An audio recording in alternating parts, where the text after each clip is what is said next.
Part 1. The Past. Chapter 1. Wilder. "Well, this is Fresno," Lucas says. My best friend and the lead guitarist for our band pushes the gear shift into park, and everyone piles out of the van. "I thought it'd look nicer," Matty grumbles, stepping to my side. He shakes out his jet-black hair, thrashing it around the same way he does when he's behind his drum kit, then stands straight to pull it back into a rubber band. I squint my eyes, stretching my hands to the sky and working the kinks from my back as I take in the unimpressive sight. Another town, another empty parking lot. But I can't complain. Not when we're living life, on the road and doing what we love. The fall air is crisp, and I'm thankful there's no rain spewing from the clouds overhead. "We unloading first?" I ask Lucas. "Let me check and find out." He jogs over to the box office built into this older venue. It's got a vintage vibe, and a thrill of excitement spurs at the thought of tonight's show. There's nothing like a live audience. Doesn't matter how small the crowd or dive the bar, I'll never tire of it. I glance up to the marquee and chuckle at the sight. They've misspelled our band name. Again. Fuck. We should really change it. What should read Wild Nights is just Wild Nights. People always drop the K or don't realize how to spell it, which makes us really difficult for listeners to find. We thought it was so clever, but when over half the gigs we play get it wrong, it's obviously not. That and most fans appear more confused than entertained when we explain the name and, well, it's just embarrassing. Hell, I should be thankful we're even on the sign. As the band that plays before the opener, we don't get much, if any, publicity. "I'm starving, dude." Matty yawns and scrubs a hand down his face. "I could go for anything that's not beef jerky or protein bars." Keat pats his belly. He proceeds to burp so loud a few birds fly from the roof of a nearby building. "So could we, Grossman," Big John says, hopping from the van and stretching his long legs. "How the fuck did I get stuck in the back? Again? Especially when this dude is letting it rip like he's trying to start a fire with his ass." Everyone laughs, and I crinkle my nose as I join in. The five of us become Neanderthals after a few weeks of travel in our 16-passenger van. By the time we pack in our equipment, instruments, and bags for 5 full-grown men, it's more than a little cramped. Lucas struts back across the parking lot with a stack of papers in his hand, waving them above his head as he comes closer. "We've got flyers." Everyone groans. "How many?" I blow out a long breath, my stomach grumbling with hunger. "And can we stop for lunch first?" "Only 100, he says, which honestly isn't as bad as some places. "They want a packed house tonight, and if we get them there, it could mean a bonus. We passed an outdoor mall about a half a mile from here." Matty points in the direction. "We could eat and hit up a few shoppers." "What day is it?" Big John scratches his head.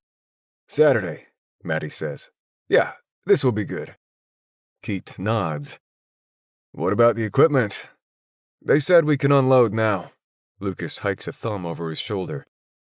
"There's someone who will let us in the back." "Well, let's get on with it." I'm not looking forward to handing out flyers all afternoon, but at least I'm not stuck in the van. Someday, we won't have to hustle so hard.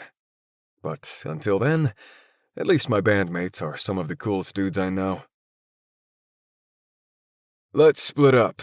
Matty wipes his face with a napkin and takes a sip from his soda. "Cover more ground." "Sounds good." Lucas pulls the flyers from his backpack and divides them into 2 piles. "Wild and I will take the second level, you 3 hit the ground floor." We're currently sitting on the 3rd floor of the outdoor shopping mall finishing up lunch. Big John groans. "Please don't make me talk to strangers." He's a giant of a dude. At 6'5" and pushing 300 pounds, he also looks intimidating as hell. But while the man kills on bass, he's shy as hell. "We got you, brother," Keat says, then lets loose a belch. Thankfully, his keyboard skills are much better than his social ones. Maddie grabs the second stack of flyers and pushes from the table. Meet up in an hour? He wads up his trash, shoots it toward the nearby can, and sinks it. I applaud as the rest of my bandmates cheer. Doesn't matter, we'll all be 23 by the end of the year. There's some things that never change. Getting excited when you swoosh trash into a basket is one of them.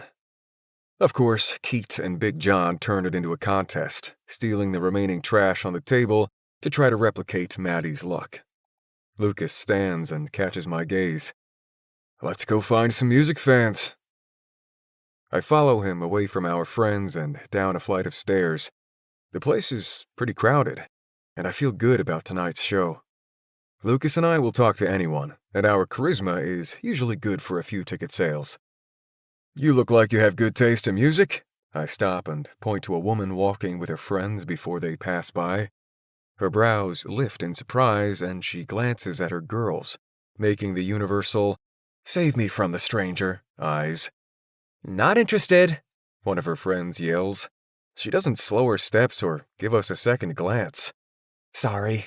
The other friend pouts her lips and gives us a sympathetic smile. Jesus, Lucas says under his breath. That's cool. Maybe next time. I lift my hand and shout after them. Really, dude? Lucas chuckles and nods to a storefront. There. It's a clothing store, and several of the mannequins in the window are dressed in vintage rock tees. Promising. We step inside, and the blast of AC sends a shiver down my spine. The pretty brunette smiling near a rack of clothes lifts her gaze and stops me dead in my tracks. The hair on my skin rises with another shiver. I've seen beautiful girls before, but there's something about this woman that steals my complete attention. I'm bowled over, shocked from the inside out. Maybe it's the way her eyes hold mine before she shyly glances away, or that the grin on her lips doesn't feel forced or fake. Those lips. Oh, I could write songs about them. You good? Lucas says from a few feet away. I shake off the weird trance and meet his stare. Yeah, sorry. I catch up to his side before chancing another look at the girl. But she's talking to her friend and apparently not as affected from our mini stare-down. Lucas chats up a group of guys, then a kid shopping with his mom. And all the while I try not to stare at the woman. An irrational fear that she'll leave before we get the chance to talk keeps my mind distracted. What gives? Lucas says after we hand out another 2 flyers and make our way toward the back of the store. You're being a horrible wingman today. Sorry. I want to explain. I would. It's not as if I keep much from him or the rest of the guys. Only, I can't because the person who has somehow shorted my brain cells is walking straight toward us. Hey, I don't even try to fight the smile that pulls at my lips when she meets my gaze. I need to know you. She laughs lightly and glances at her friend before honoring me with a flirty smile. Okay. Wow, Lucas says under his breath, and by his tone, I surmise he's attempting not to laugh at my poor attempt at flirting. Do you ladies live around here? I flash a smile at the friend to not be rude. Yeah, pretty girl says, humor in her tone. We both go to Fresno State. I'm Jen, the friend says, giving a flutter of her fingers. And this is Simone. Simone. Fuck, even her name is beautiful. Nice to meet you, ladies. I'm Lucas. My friend nods his chin to me. And this is Wild. Pulling my head out of my ass, I angle my body a little closer to Simone and turn my back to Lucas, who's the best freaking friend in the world, already striking up a conversation with the friend. What kind of music do you like, Simone? She hesitates before answering, and I wonder if she's as knocked over as I am right now. I listen to everything. Everything? My brows shoot into my hairline. Okay, she grins, crinkling her nose. Not big on country. What about alternative rock? Depends on the band. Do you like Weezer? Fuel? At her blank expression, I continue. Foo Fighters? This poor girl has no clue who I'm talking about. At least tell me you've heard of Pearl Jam. That's Eddie Vedder, right? Her face lights up. I loved Singles. You know him from the movie. I laugh heartily. This chick is a breath of fresh air. I'm worried about your taste in music. Seriously, I know we've just met, but I'm staging an intervention. I hand her one of the flyers. My band is playing tonight, and I'd love if you came by to catch the show. Maybe we could grab a drink after? Lucas claps me on the shoulder. My man here is wicked talented. It'll be a lot of fun. Her eyes scan the details. I wait with nervous anticipation. I can't monopolize her time much longer. Not when we have a stack of flyers to distribute and sound check in a few hours. But if she comes to the show, I'll have another shot. Which one are you? She asks, lifting her eyes back to mine as her friend takes the flyer. Wild Nights. Oh. She meets my gaze with a smile that sends a rush of nerves straight through my body. Like your name. That's cool. I don't bother explaining the rest because that's a story that makes me exponentially less cool. So you'll come? The venue's only a few miles from here. Her lips press together, and she glances at her friend. God, I wish I knew the reason for her indecision, because I really, really want more time with this woman. There's something about her, a sizzling connection between us that's hooked my soul, and I can't let her go. Not yet. I wait for her answer, but she doesn't give it. Her friend interrupts with a slight roll of her eyes. She'll be there. You can listen to the rest of the book in the Tempt Romance audiobooks app, available on the App Store and Google Play. The link to the book is in the description. Discover even more bestsellers and exclusive stories updated weekly, only in Tempt Romance audiobooks.